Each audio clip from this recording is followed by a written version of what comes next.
Hey Indian metalheads, this is Schmier from Destruction, and you're listening to Metal Wani, Thrash till death.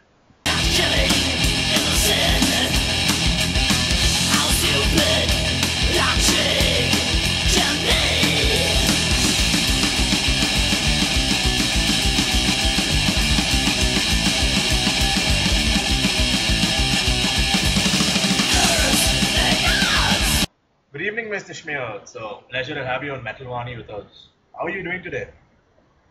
My pleasure. I'm doing great. We're the last preparation for coming to India, so really looking forward. Exactly, indeed.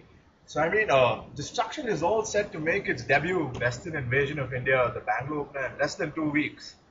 All of us here are eagerly awaiting the gig on the 13th. So, I'd like to ask, what are your expectations from the visit? Yeah, I mean, it's our first time, so we're really happy it finally happens, because we've been talking to Indian promoters in the past years, but finally, in the end, it never happened. So everybody's really excited. Oh, yes. And yes, if it's our first time, we expect a crazy audience, hopefully, I always say thrash metal is international, always the same, the audience is always crazy. And I'm sure it's going to be the same thing in India, that there's going to be a raging crowd and hopefully some crazy mosh pit and crowd surfing and everything we need for a great thrash metal show. Indeed, you can definitely expect a lot of maniacal thrashers going nuts at your gig. That sounds great. So also, will there by any chance be a special setlist for your Indian debut, given it's your first time playing here? Also, what else can the Indian fans look out for? Perhaps some Destruction merchandise on sale at the gig, perhaps? Yes, we will have some exclusive merchandise for the Indian gig. Oh, awesome. Yeah, and we're also gonna have like a classic set list out of 30 years. And we will, at one point, also let the people decide what they want to hear, There will be a part of the show where we're gonna investigate and see what the crowd wants. And then maybe pick some songs out of the history of the band that the people really want to hear. So everybody goes home happy and hopefully heard the favorite songs. Oh wow, that's really exciting to hear. So you're also sharing the stage with Rotting Christ from Greece. What is your take on that? Have you played alongside them at any other festivals before in the past?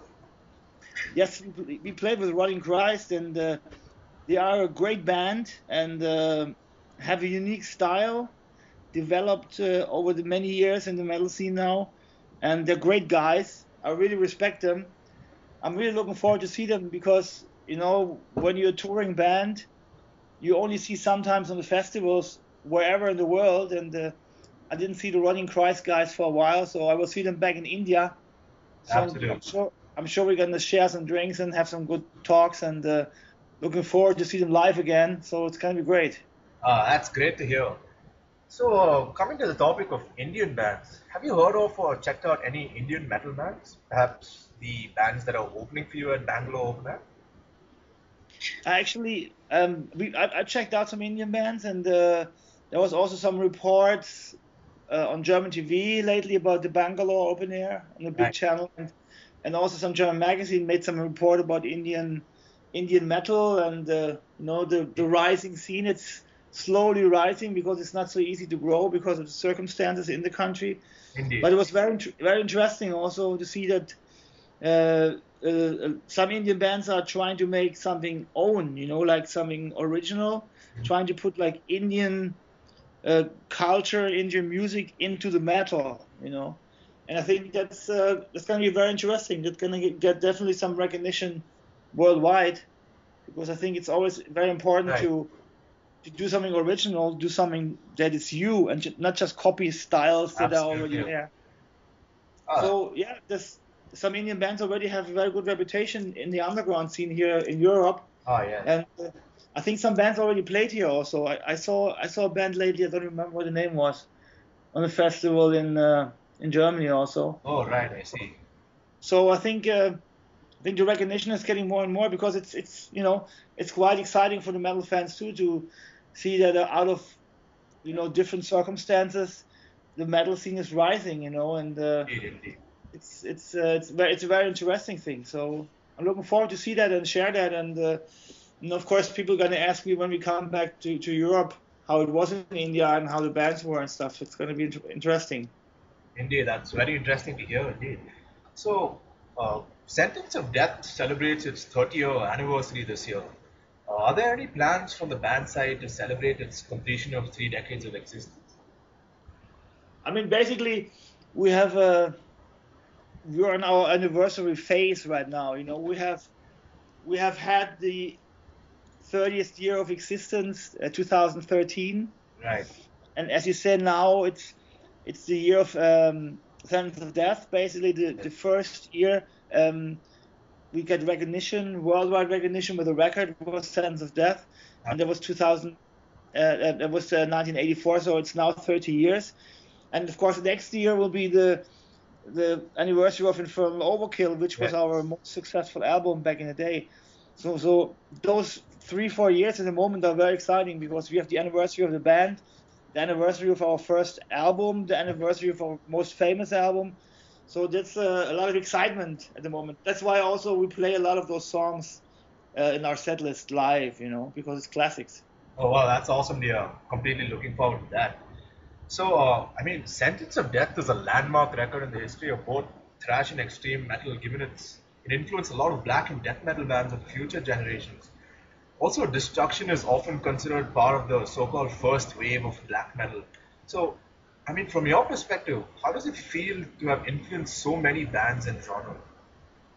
Yeah, it took us a while to realize that, you know, when the band came back into the original lineup in '99. Right. We played the first couple of festivals, and a lot of the American death metal and especially the Norwegian black metal bands. Absolutely, yes.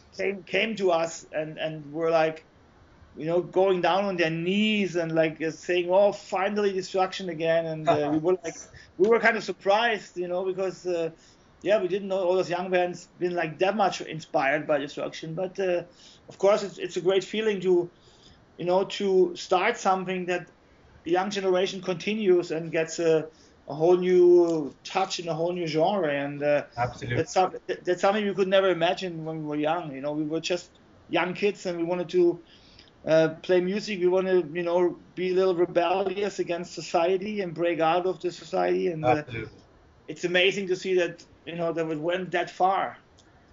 Indeed. It's really amazing in retrospect to see Destruction's influence on so many bands. So, I mean, coming to your more recent past, Spiritual Genocide, which was your last album, I mean, in my opinion, was a comparatively straightforward album with lots of hooks compared to, say, the albums that came before it. So, was that a conscious decision to simplify your songwriting approach?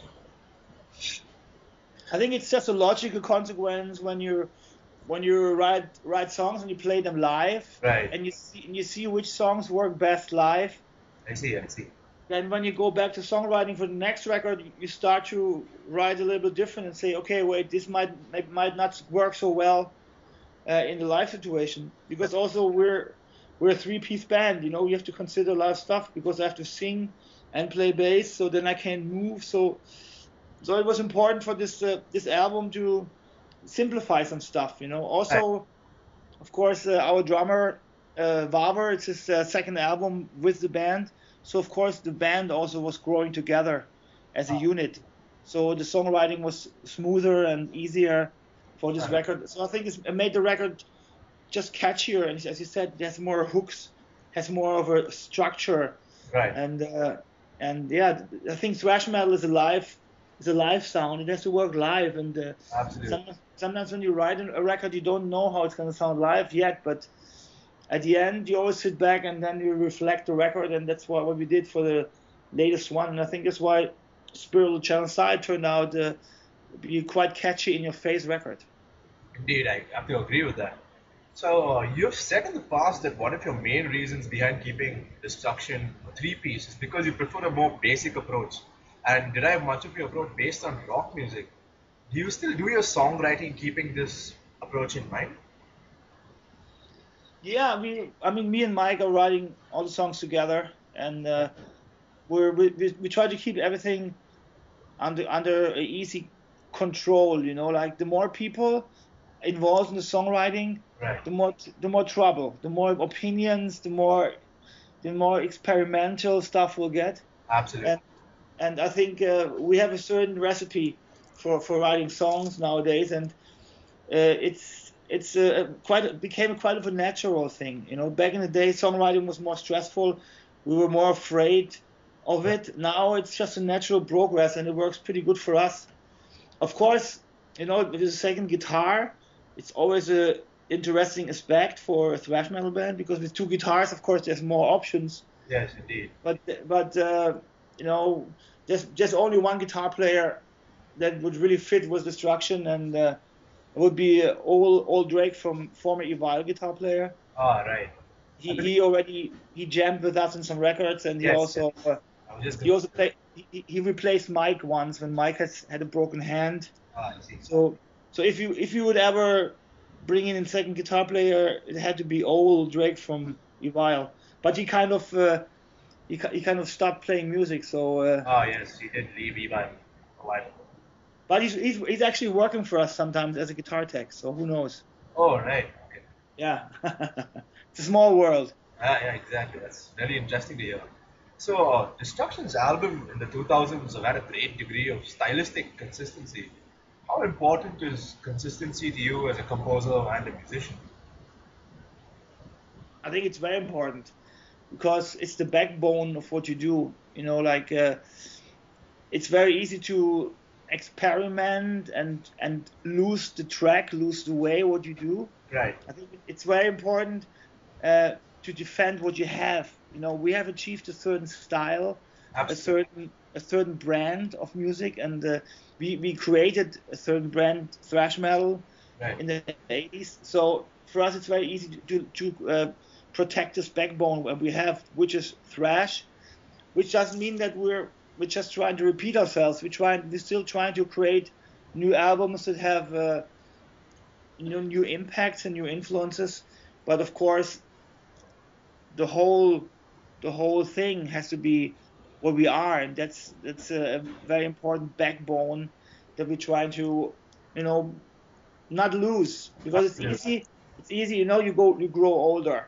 When you grow older, it's more difficult to play fast. It's more difficult to be aggressive. Right. A lot of bands lose this when they grow older. For us, it's very important to not lose this, and we're really aware of this, and we're still pissed off. Ah, You know, the world situation of today is still a lot of material for aggressive lyrics and lyrical content. Right. So I think for us, this backbone is a very important thing. You know, some people might say, "Oh, Destruction, boring. You're doing the same thing for 30 years." But I'm very proud of what we do for such a long time, and that we have such a great following all over the world, because it was hard work also. You know. absolutely. I mean, I think fans prefer a more straightforward approach rather than like failed experiments. You know? Yeah, I mean, you know, for us, we're still every album is for us also a new musical experience. We try new stuff here and there, Absolutely. but basically we're of course not going away from our path, you know, Right. which is of course thrash metal. But there's still, every new album has a lot of new and fresh ideas for us. And if I want to play something else, I mean, I'm doing a project at the moment Right. with two guys from Accept also. Right. It's the guitar player Herman and the drummer Stefan, and we're doing a new project which is more like traditional heavy metal. Oh, wow. And it's called Panzer, and this is gonna come out at the end of the year. So there I can be like more traditional, more heavy metal, like more going back to my heavy metal roots. You know, it's gonna be more like Motorhead, Accept, Judas Priest, this kind of direction. I love this kind of music, but of course I'm a thrasher, and you know, I keep my thrash roots for Destruction. Wow. That's extremely exciting to hear. So, Yeah, the album, we just finished the album this week, okay. recorded everything, and signed with Nuclear Blast Records, and yeah, it's very exciting for me too, because it's something new, and you know, one of my first concerts ever was Accept. Wow. You know, and You're working with them. Herman, the guitar player, was one of the first guys I saw live Right. back in the day in 1981. So of course for me it's a great honor to work with him also, and we share ideas, and we create something new, and it's great fun for him too, because I'm coming from a different side of metal. So he learns something from me, I learn something from him, you know. So it's a great thing about music, you know. It's a great exchange of emotions and feelings and aggressions. So yeah, it's a great new thing for me to do this beside destruction. Absolutely. Artists must have other outlets as well. So I wanted to ask about your vocal style. I think you have one of the most distinctive vocal styles in all of metal with the high-pitched screams and yells. I think other German thrash metal vocalists went for a more gruffer approach. So was this vocal style something you developed on your own, or did you have any inspirations or influences that shaped this type of vocal delivery? Yeah, I think of course, you know, the influences are always there, Right. but I never try to be somebody else. I try to improve my voice. Right. And of course, after some years, you see with the experience how far you can go, you know. So I just try to find my own way. Right. And of course, when we started heavy metal, you know, the classical singers for me were important, you know. For the rough voice, it was of course always Lemmy from Motorhead. Absolutely. For the more melodic screaming stuff, it was Rob Halford. Right.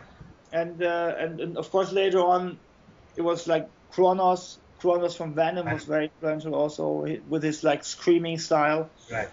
So I was just trying to, you know, be my own after a while. And I think when you have now after all these years of experience, you know, you can really over the years you can really improve your style to something that is like working really well. So like meanwhile, I have total control over my voice, and I can sing live even better than a record, you know. So I think that's an achievement that experience brings, you know. So I'm happy about this, that I have a unique voice. It's in me because I don't sound like anybody else, but it's also of course something you develop over the years. Definitely. So coming to the topic of albums, is there any new destruction material in the works already? Yes, we're actually working on new riffs at the moment. When we come back from India, we're definitely gonna record first demos. Awesome. And we're planning on recording the album in January. Right. So it's gonna come out next year, 2015, in summer. Oh, awesome! Great. Looking forward to that. So maybe when we're gonna write a song about India when we come back. It's gonna hopefully influence us, and definitely. so Indian chip maybe gonna be in the next songwriting. Awesome. That'd be very interesting indeed. To feature my country in your songs. Yeah, we always do that. You know, I think, you know, especially when you come to a country the very first time, it always leaves impressions, and it's always interesting. Absolutely. So that's all from my side, Schmier. Thank you so much for taking the time for this interview. It's been an absolute honor talking to you. It's been my pleasure, and we're very excited to come over, and we're gonna prove the Indian kids that thrash metal is working best live. We're a very strong live band, and it's gonna kick some ass. And as I said, we're gonna have a very nice set list, you know, with a lot of classics. So awesome. People hear all the old songs, the old classics mixed up with the newer anthems and stuff. So it's gonna be a nice mixture. Excellent. That's excellent to hear, Schmier. Okay. So see you in approximately like what's that? 2 weeks? A little bit more than 2 weeks. No, it's not even 2 weeks. Wait a second. It's on the 11th we fly. It's already 9